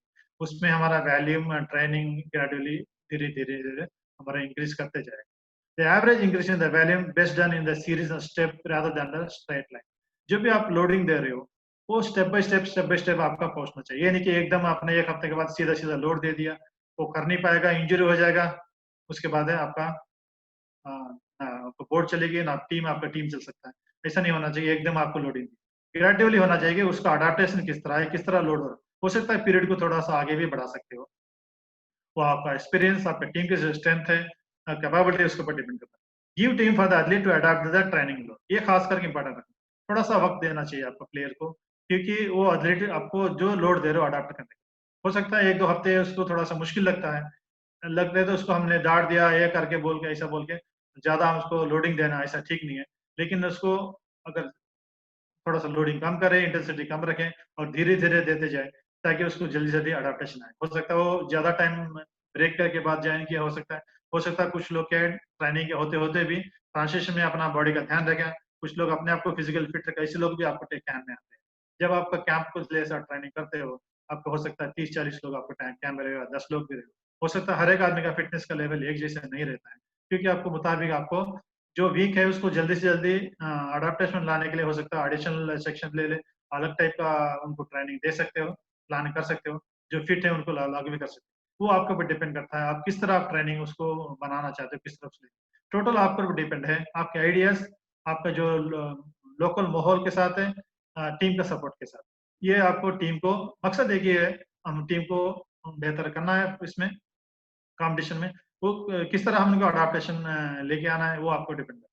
खास करके इस पीरियड में क्या हमारा वॉल्यूम काफी ज्यादा रहता है, इंटेंसिटी आपको धीरे धीरे स्टेप बाय स्टेप बढ़ाना चाहिए, ये चीज का हमें हमेशा ध्यान। उसके बाद हमारा कंपटीशन पीरियड, इसको भी हमने 2 भाग में डिवाइड किया जाता है। एक प्री कंपटीशन होता है, दूसरा कंपटीशन। जिसका प्रिपरेशन का 2 भाग हो गया, जनरल हो जाएगा, दूसरा आपका स्पेसिफिक में आ जाता है। इसी तरह कंपटीशन भी हमको 2 भाग में हमने डिवाइड करते हैं, एक प्री कंपटीशन से एक कंपटीशन।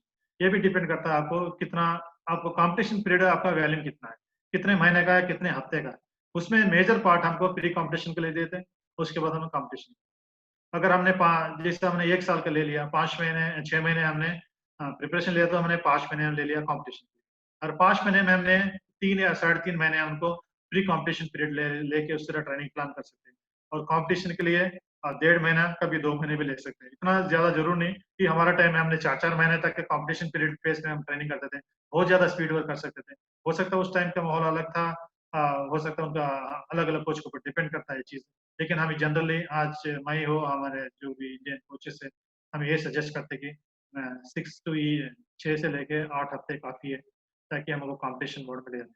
अगर आप 4 हफ्ते भी काफी है, अगर आपका बेस बेहतरीन है, आपको प्रिपरेशन में अच्छा प्रिपरेशन कर लिया, प्री कंपटीशन में अच्छी तरह कर लिया, आपको 4 हफ्ते भी काफी है आपको टीम को उस लेवल में लाने के। इवन 4 वीक्स में आपका 3 हफ्ते आपको मेन कंपटीशन हो जाएगा, 1 वीक आपका टैपर डाउन होता है। ये टैपर डाउन भी काफी इंपॉर्टेंट है, चाहे 1 वीक ले लो या 2 वीक्स का आप टैपर डाउन करते हो, वो भी इसके अंदर ही आ जाता है।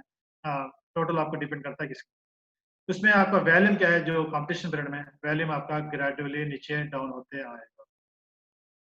फिर आपको इंटेंसिटी आपका इंक्रीज होते जाएगा, क्योंकि पहले आप स्टडी शीट करते थे, स्लो रेटिंग में काम करते रहते, लंबा टाइम तक काम करते रहे। जब आपको प्री कंपटीशन में आ जाएंगे, आपका जो वर्कआउट है, जो स्टडी शीट वर्कआउट वगैरह आप कर रहे हो, वो धीरे धीरे आपका कम होता जाएगा।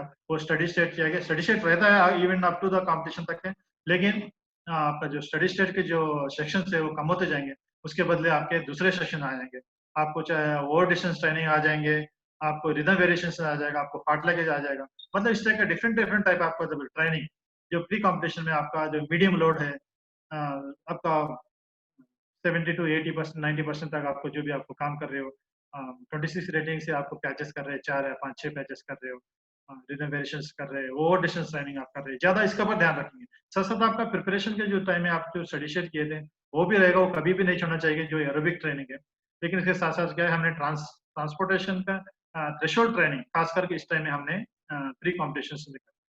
जब आपको बेहतरीन प्रिपरेशन में आपको एरोबिक लेवल, आपको काफी बेहतरीन लेवल आपका आ गया, एरोबिक लेवल आ गया आपका, उसके बाद प्री कॉम्पिटिशन्स के जो भी आपको ट्रेनिंग कर रहे हैं, उसमें आपका थ्रेशोल्ड ट्रेनिंग या ट्रांसपोर्टेशन ट्रेनिंग, उसमें आपको अच्छा एक बेस बन गया। उसके बाद आपका हार्ट स्ट्रांग बन गया इस ट्रेनिंग के दौरान। फिर आपको कॉम्पिटिशन के टाइम में जो इंटरवल ट्रेनिंग आप करेंगे, स्पेसिफिकली आप उस रेस के जो प्रैक्टिस करेंगे, रेस कॉम्पिटिशन के जो मेन कॉम्पिटिशन है उसके बारे में आप ट्रेनिंग करेंगे, बिल्कुल आपको आसान लगता है।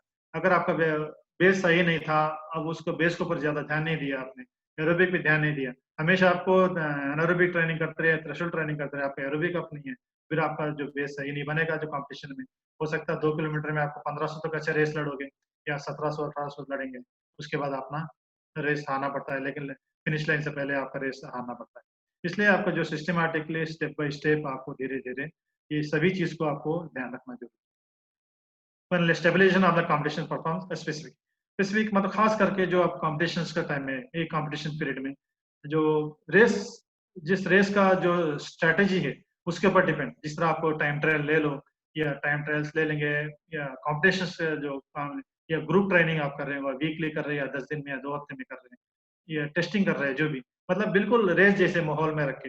ये अगर हमको 6 इंटरनेशनल में 6 लाइन के साथ 6 बोट रहते हैं, यानी कि अकेला अकेला नहीं, अगर इस तरह आप मैनेज कर पाएंगे, आप 6 बोट भी रख के एक रेस लड़ रहे हो, सेम इवन बोट्स हो या डिफरेंट कैटेगरी की बोट्स हो, उसी तरह आप टेस्ट कर रहे हो या ग्रुप ट्रेनिंग करा रहे हो, तो 7 बोर्ड को साथ साथ रख के कॉम्पिटिशन टाइप में आपको बोर्ड ट्रेनिंग करा रहे हो, ये सभी एक स्पेसिफिक माना जाता है।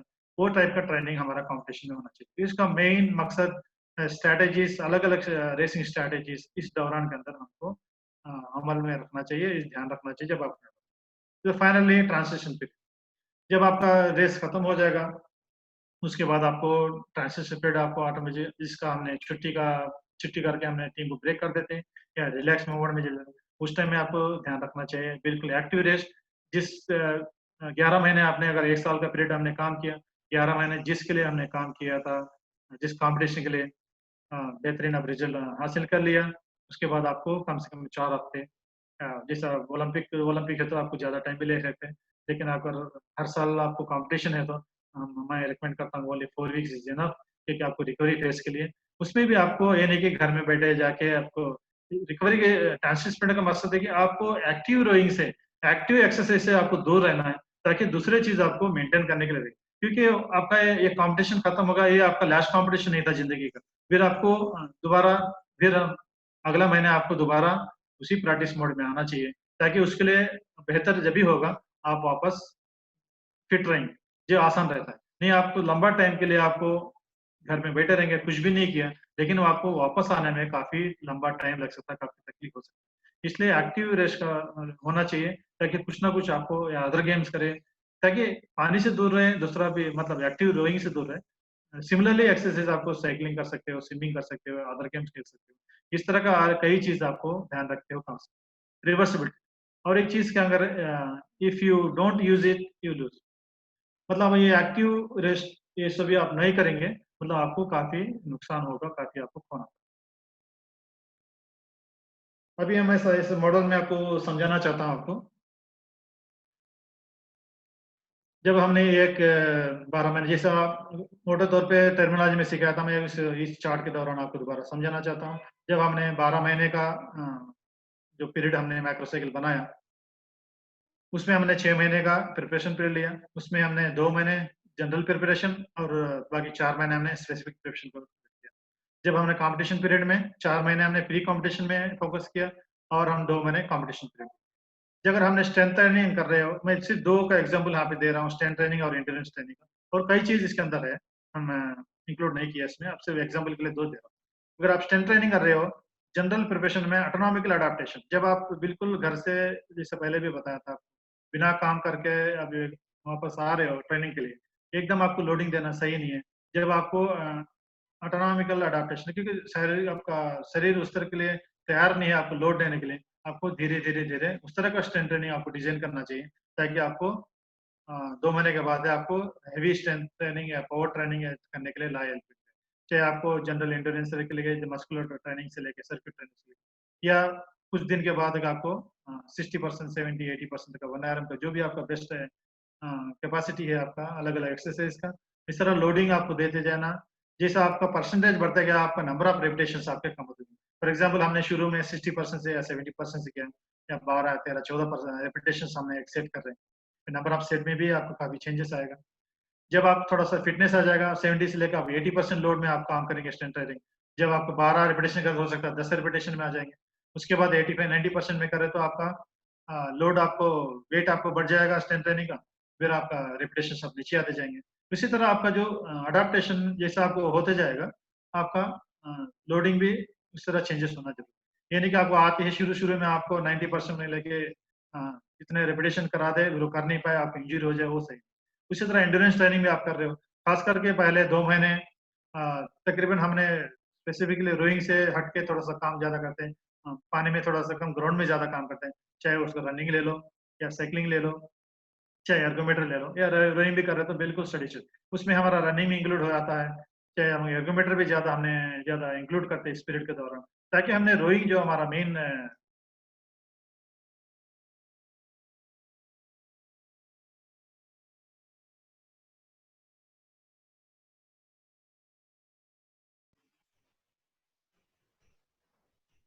Hello. Sir, I think he disconnected. Might be a network problem. Okay, okay, okay. Okay. Please bear with us. There is a server problem.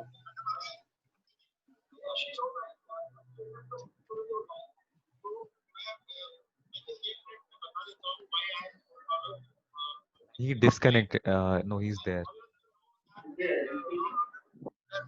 Speaking.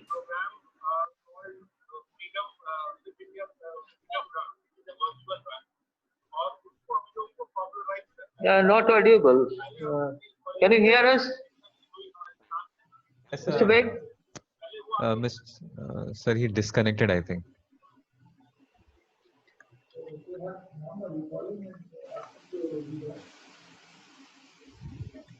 If you have the number, call him and ask him to join again. Yeah, yes, yes. Just calling. Yeah, sure.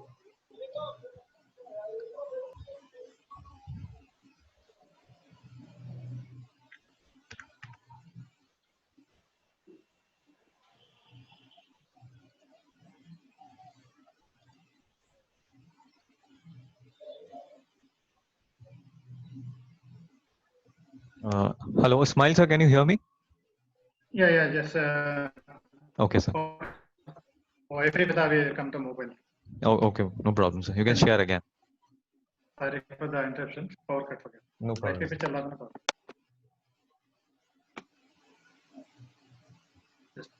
Yeah, you can continue, Mr. Ismail. Yeah.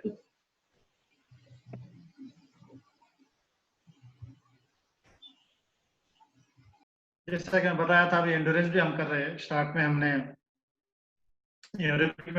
जैसा running या cycling ले लो या जो कुछ भी है, पानी में भी स्लो पेस में आप काम करते हैं। जैसा आपका can hear okay? Here. Yes, sir, you're fine. Yes, sir. जब हमने स्टेप बाय स्टेप हमने आगे बढ़ते जाएंगे, जब हम स्पेसिफिक पीरियड में आके खास करके उस टाइम में हमें उस चीज के ऊपर ध्यान रखेंगे जो हमारा स्पेशलाइज रोइंग के ऊपर हमने ध्यान रखना। उससे पहले 2 महीने हमने उस एंड्योरेंस के ऊपर ट्रेनिंग के ऊपर ध्यान रखें, ताकि हमने जो मेन ट्रेनिंग के लिए हमने अडेप्टेशन, हमारा बॉडी भी उस तरह का तैयार हो जाए, ताकि हमने मेन उसको जब आपने development foundation of the specific endurance पे ध्यान रखेंगे स्पेसिफिक, उसके बाद प्री कॉम्पिटिशन में गए ओनली स्पेसिफिक एंड्योरेंस के ऊपर हमें ध्यान रखें। ये जस्ट प्लानिंग के आइडिया के लिए आपको उसमें बताया था। मैं आपको एक चीज जो भी है मैं हमारा एक मॉडल जो पिछला साल में हमने बनाया था, एक इसका प्लानिंग है, मैं आपको समझाता हूँ, ये ज्यादा इम्पोर्टेंट है आपके लिए।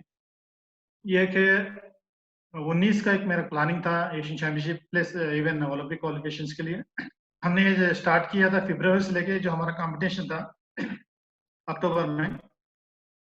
जब हम अक्टूबर में कर रहे थे, मेरे पास टोटल 10 महीने का पीरियड मिला, इसमें मैं ट्रांजिशन पीरियड ऐड नहीं किया था, सिर्फ मेरा कॉम्पिटिशन था। इसमें देखो मैं आपको फरवरी से लेके मार्च तक हमने जनरल प्रिपरेशन के लिए ले लिया था। उसके बाद हमने थोड़ा सा ब्रेक किया है कि 1 वीक के लिए दोबारा मैं कुछ हफ्ते general. Sir, you can share the screen. No, it's not shared. नहीं आ रहा शेयर? नहीं, it's not coming. Just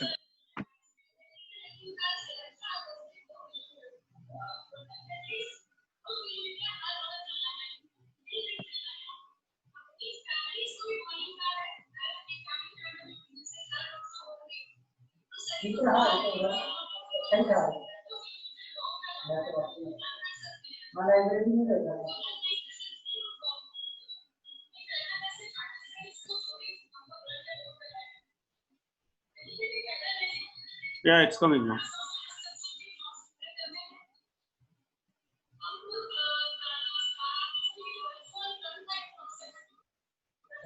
Put the proper slide, sir. That is required. yes, sir. Just Yeah. Ji sir, आप बताइए some lot of noise.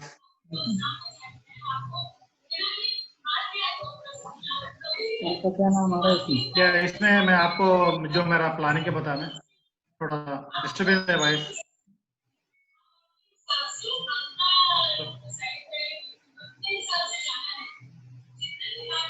Hello, Yes, sir, you are थोड़ा audible. Disturbance है, देखना voice का। Yes. नहीं, दूसरा voice आ रहा है। Sir, you can continue. थोड़ा ये मैं disturbance. प्लानिंग आपको बताता हूँ। या प्रिपरेशन पे 2 महीने गया था, उसके बाद मैंने ब्रेक किया था 1 हफ्ते के लिए।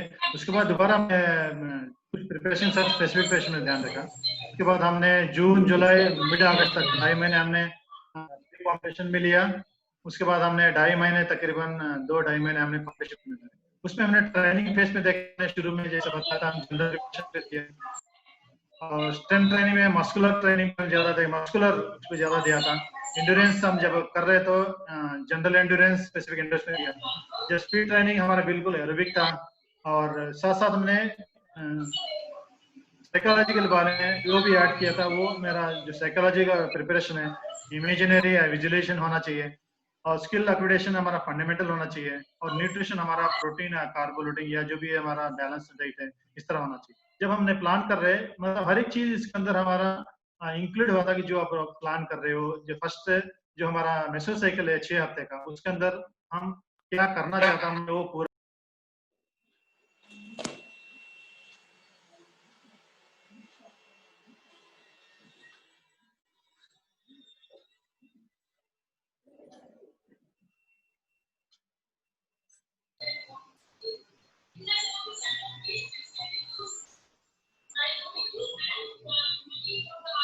Yeah, please share your screen, Satnami.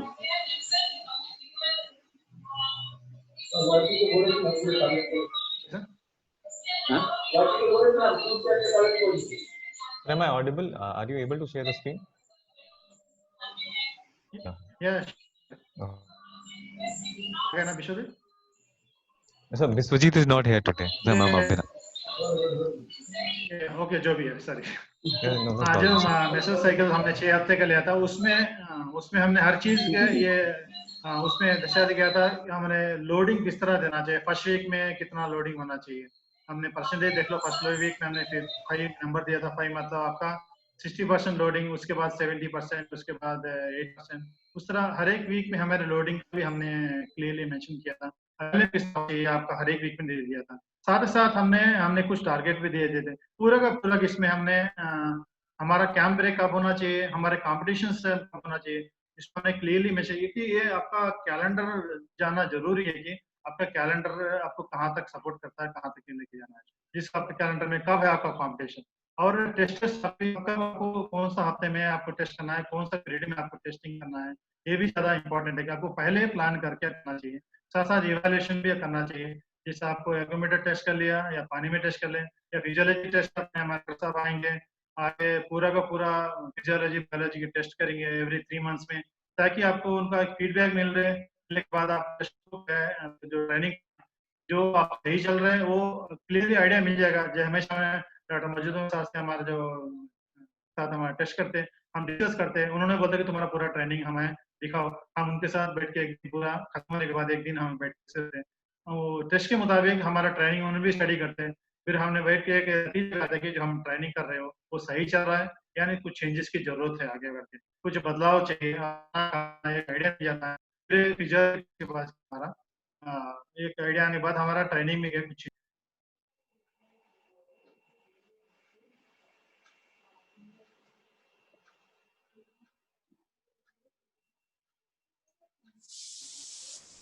Yes, Avinav.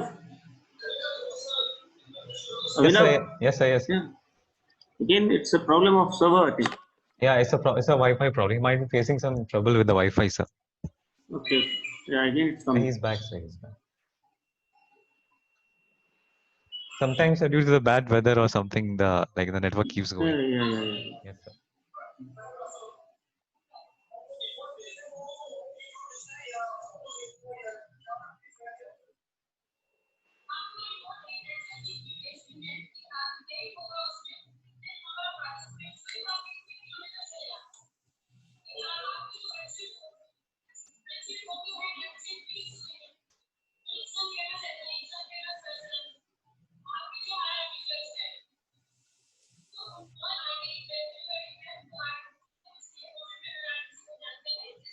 Sir, you can continue. Smile, sir.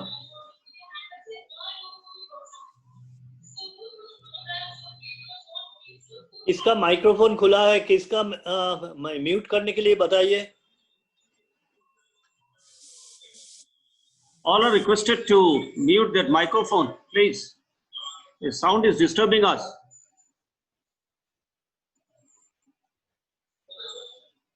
जब भी हम जो टेस्टिंग करने के बाद हमें आइडिया मिल जाता है ताकि हमें प्रोग्राम किस तरह से चलाना है, क्या करना चाहिए, आइडिया मिल जाता है, उसके मुताबिक आपको फ्लेक्सिबल रखना काफी जरूरी है. ये जस्ट आइडिया के लिए आपको है. जो भी आप मेरा टोटल 1 साल का जो प्रोग्राम है उसी मुताबिक हमने चले कंपटीशन में कामयाब के साथ बेहतर परफॉर्मेंस करना वापस.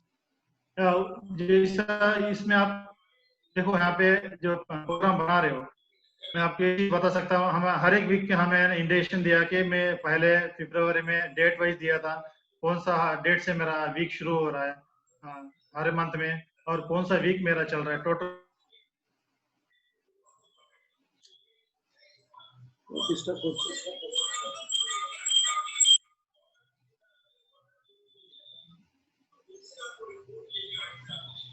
उधर है, ये प्रॉब्लम यहाँ नहीं है, हमारा नहीं है.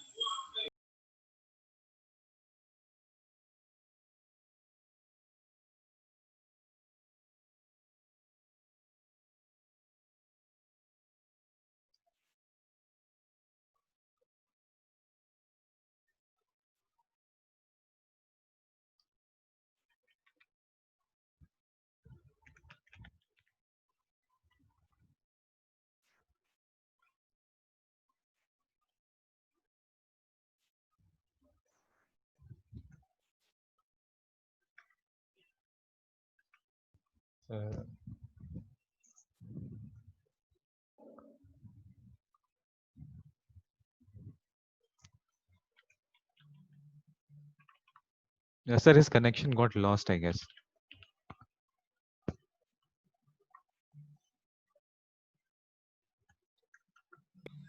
Yeah, I'm getting that. His connection might not be proper. Click करिए और रिजल्ट आ गया. क्लिक करिए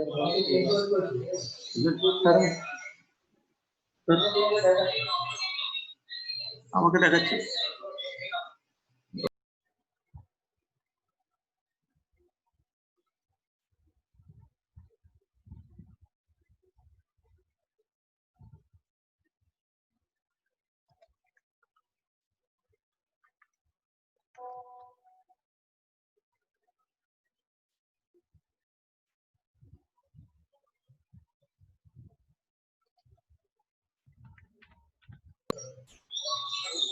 Please bear with us since it is a network problem. That's why you might have lost the link. That's the problem.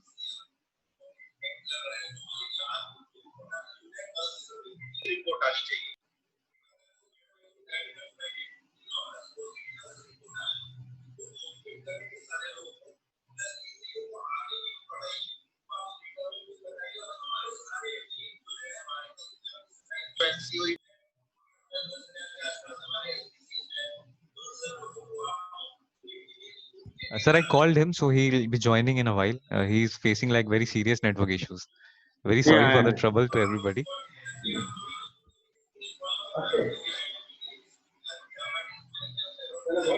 It's a network problem due to which we are not yes, able sir. to Yes. bring that. Yeah, already it has been contacted. He's joining. He's joining. Already he has been. Sir, I've given him a call, so he's trying to join again. Yeah, sure. Yes, sir. Sure, sure. He has joined, sir. Yeah. Abhinav, what about that army personnel, that corner? Any idea? Sir, Vineet, sir. So, oh, that army No. personnel. Sir, Yeah, he also hasn't joined. I had a talk with Kalyan, sir. So he has not joined yet. I have his name, Sandeep Chahal. Yeah, So sure. I am checking it, but I don't think he has Yes, joined yet. yes. Okay. Okay. Okay, sir, now? Yeah, it's okay. That's the problem. It's okay. It's okay. Yeah, yes.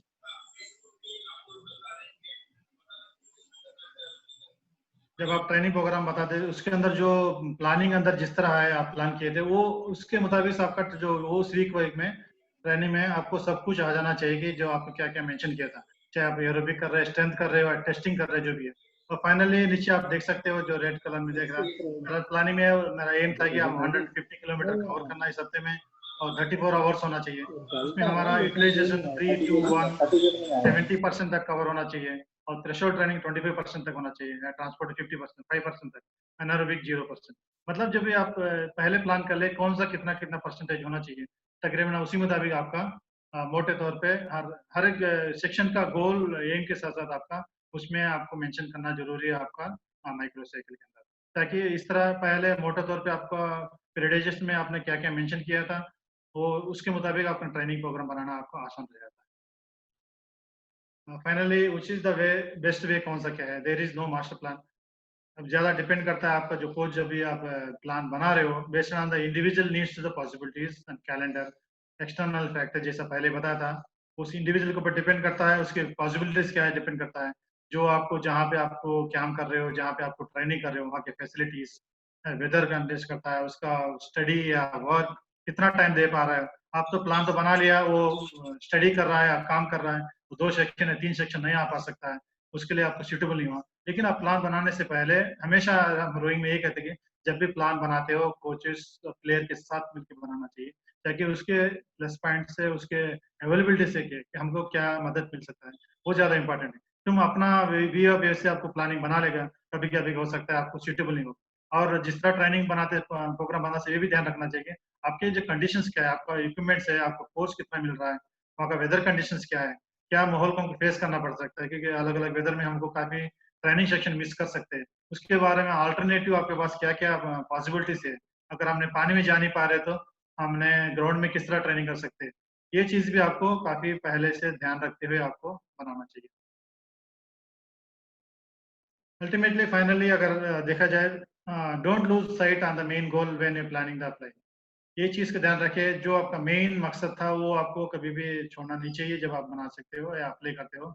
Be aware of the important of the plan recovery, हमेशा recovery का भी ध्यान रखना चाहिए, हर section के बाद recovery हो या एक वेट ट्रेनिंग से लेके दूसरा वेट ट्रेनिंग के बीच में जो रिकमेंडेड आपको जो रिकवरी चाहिए उसका भी ध्यान रखना चाहिए।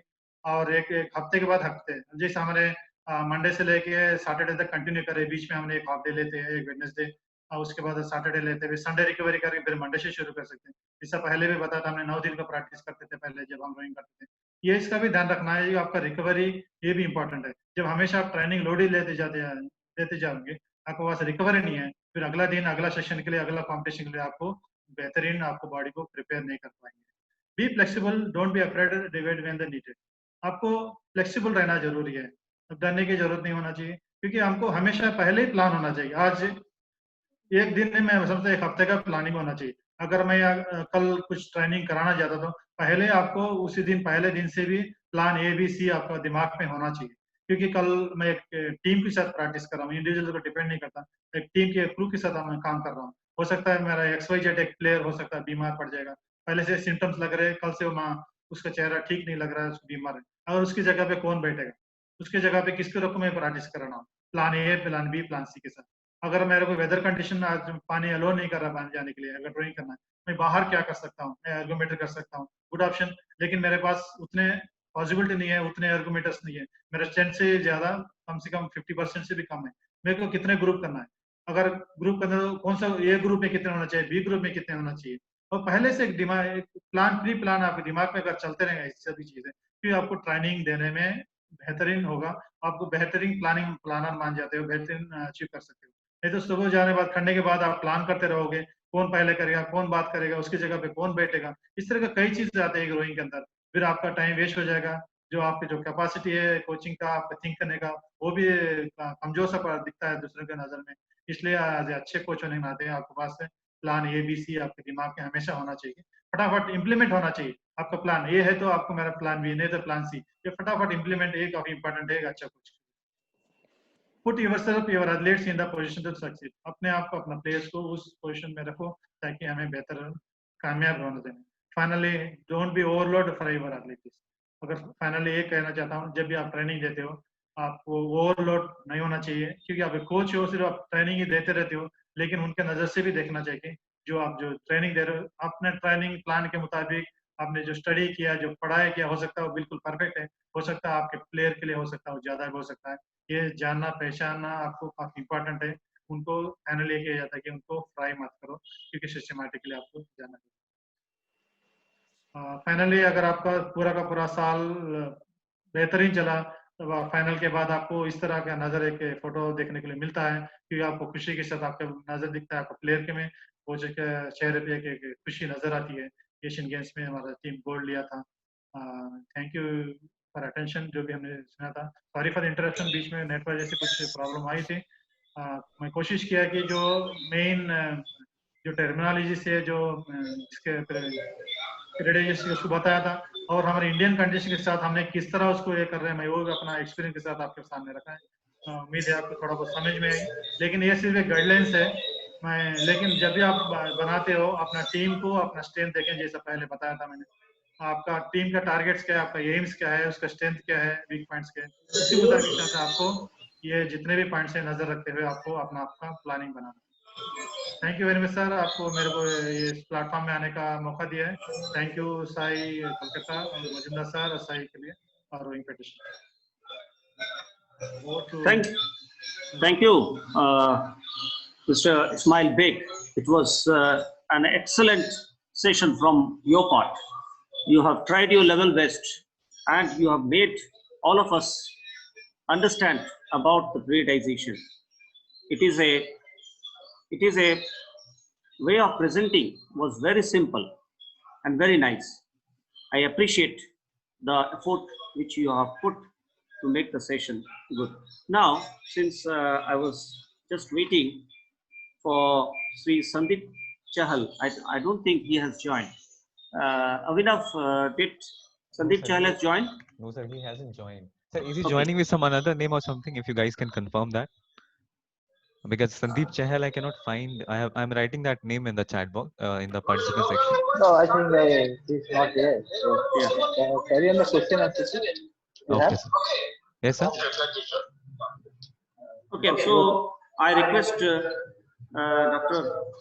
Pralay, since there is no question also in the chat box, so I just request Dr. Pralay Majumdar, High Performance Director, to summarize the session.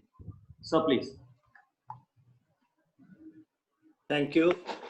Ismail ji, this is one of the greatest thing which I have listening, because you know for बीच में मेरे को जाना पड़ा, सुन नहीं सका, but ये जरूर महसूस हो रहा था कि मैं अभी भी वो हैदराबाद का बोट हाउस में ही बैठा हूँ और आपसे बात कर रहा हूँ कि ट्रेनिंग के बारे में. तो my sincere thing is for all the rowers who are grappling for the present situation of COVID-19 and fighting all odds. कोई ट्रेनिंग में भी नहीं जा पा रहा है और मेरा ख्याल से शुरू नहीं हुई अभी नेशनल कैंप. नहीं सर. तो इसीलिए सबको मेरा तरफ से सबको all the best, good luck. और इस्माइल जी, आपका इस पर्टिकुलर प्रेजेंटेशन के लिए thank you very much. Thank you all the viewers. Thank you, sir. Thank you, sir. By the way, there was one question was there, Mr. Ismail. It came very late, actually. That is, which is the best period for high altitude training? The question has been put by Ritesh. If you just clarify this, one question is there. High altitude training हमने पहले भी कई बार कैसे doctor साहब हमारे साथ थे, ठीक है. अगर स्टडी किया जाए तो कई दो ऑप्शंस रहते हैं, कुछ बोलते हैं फायदा, कुछ लोगों को फायदा नहीं है. लेकिन जब भी हमने 3 बार हाई एल्टीट्यूड ट्रेनिंग किया था, it's not fully high altitude, क्योंकि हमारे रोइंग का हाई एल्टीट्यूड ट्रेनिंग के लिए फैसिलिटीज है. फिर हमने कोडाईकनाल में उतना सेमी हाई एल्टीट्यूड है वहाँ पे किया था.